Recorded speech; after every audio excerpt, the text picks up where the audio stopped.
नमस्कार दोस्तों, कालजयी कृतिया में आप सभी का स्वागत है। प्रस्तुत है आर.के. नारायण द्वारा लिखित कहानी अंधा कुत्ता, जो कहानी संग्रह मालगुडी की कहानियाँ में संकलित है। इसका हिंदी अनुवाद किया है महेंद्र कुलश्रेष्ठ ने।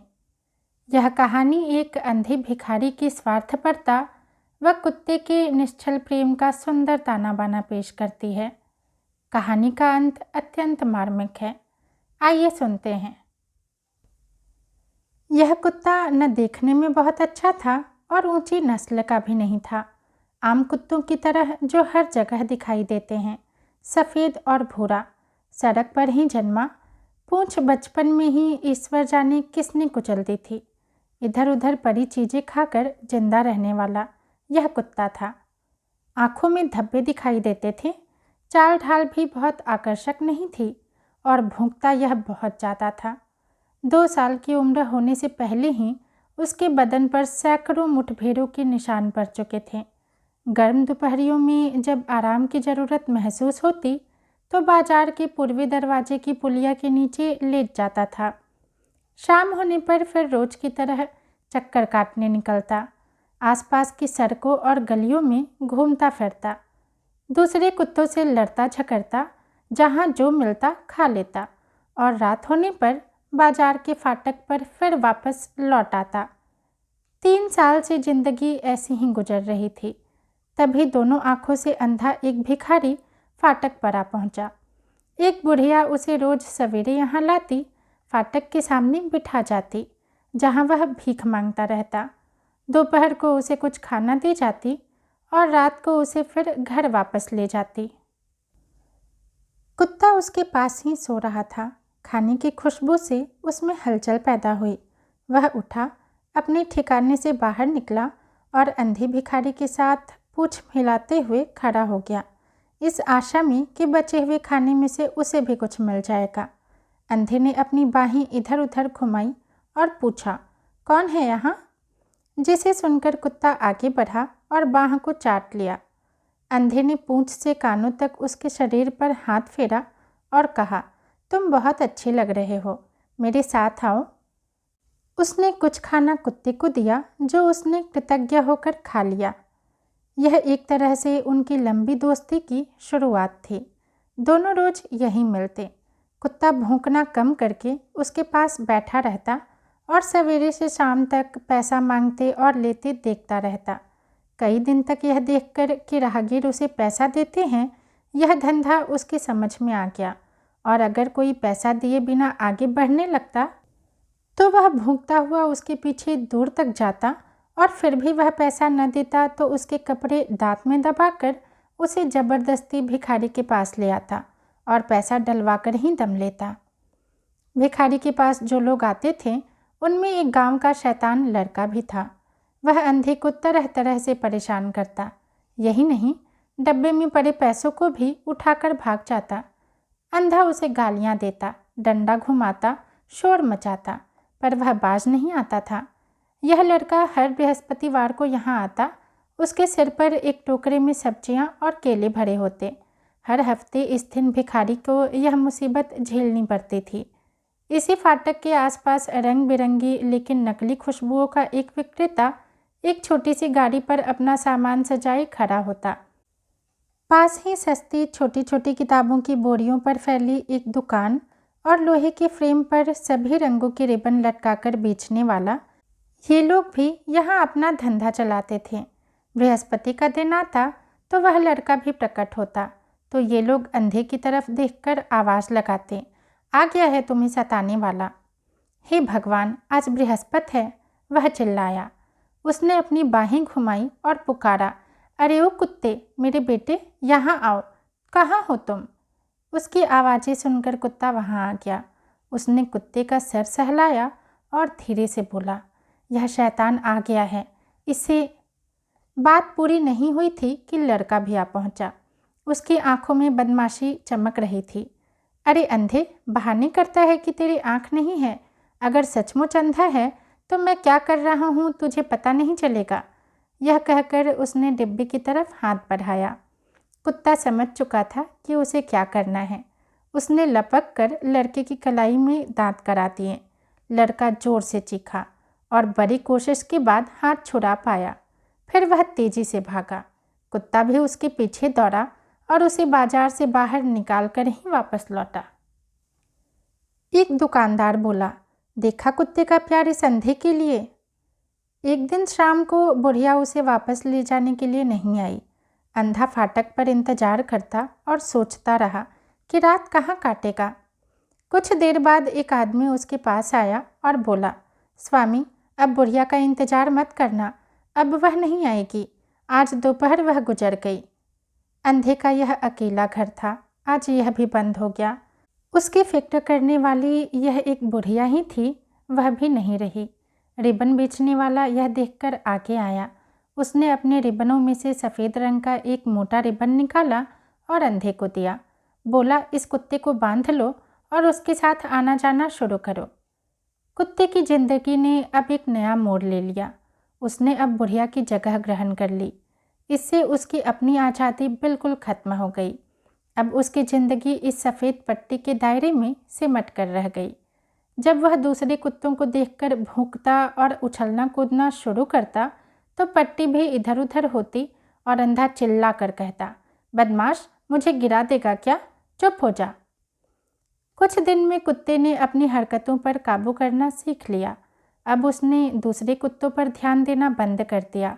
भले ही वे उसके बिल्कुल सामने आकर भौंकते रहें, उसकी आवाज़ का दायरा और साथी दोस्तों से संपर्क बिल्कुल खत्म हो गए।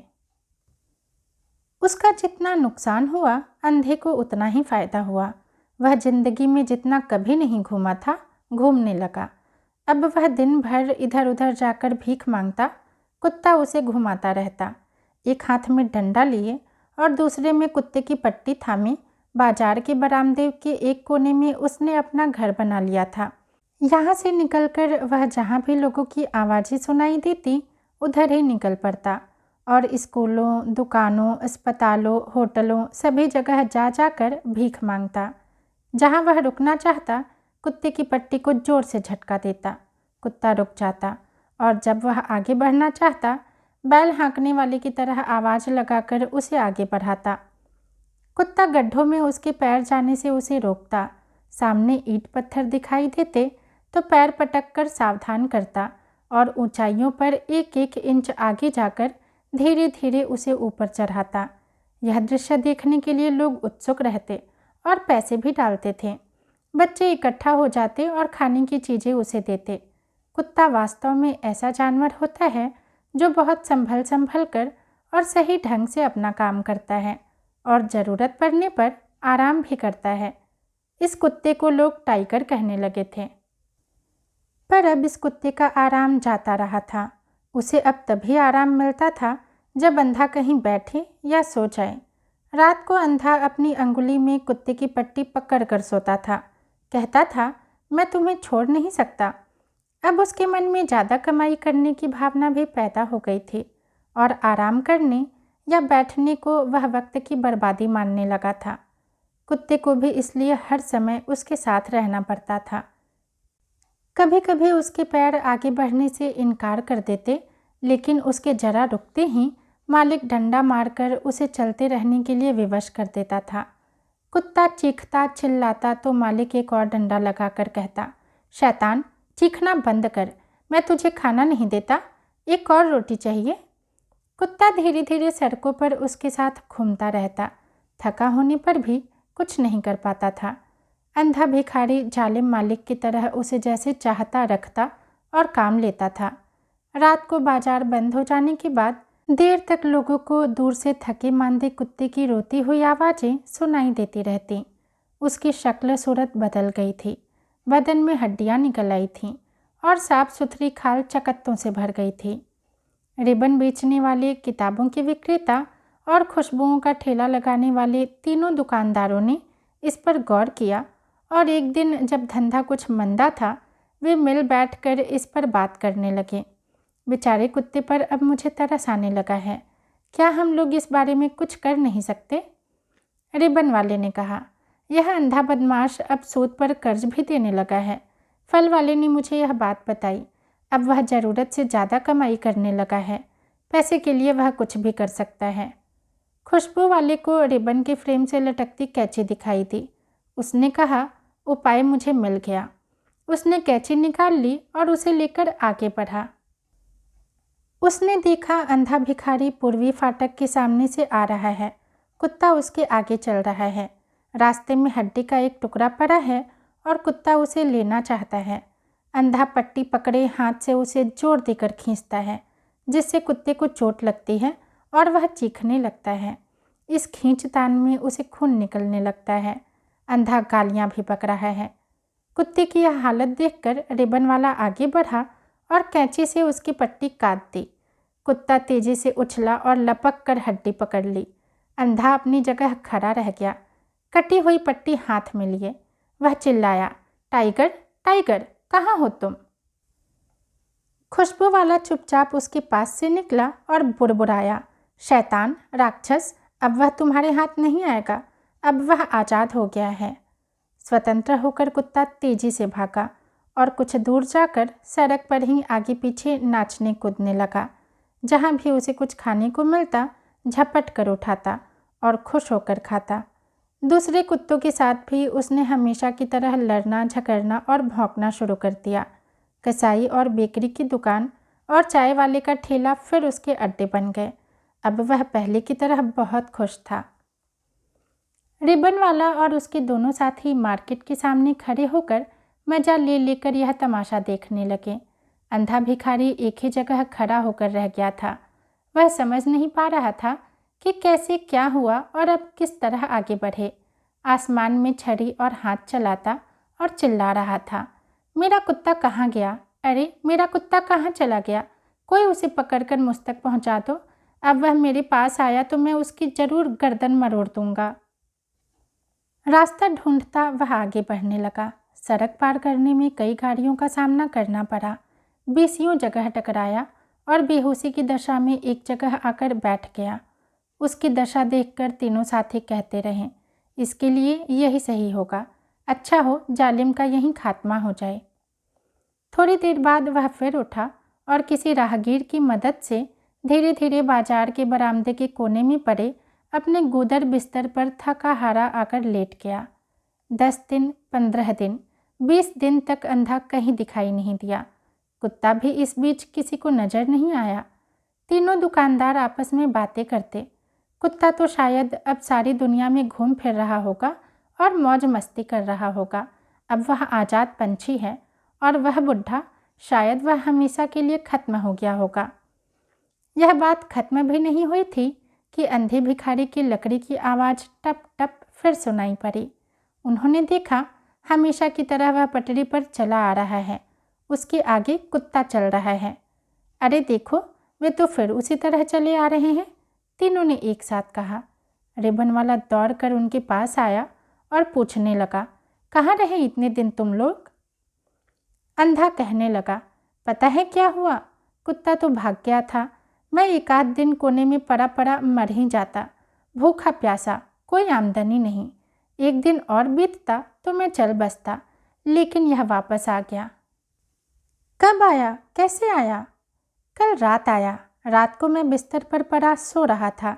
यह आया और मेरा मुंह चाटने लगा। मैंने सोचा अब इसे मार ही डालूं। ऐसा घूंसा मारा जिसे यह याद रखेगा।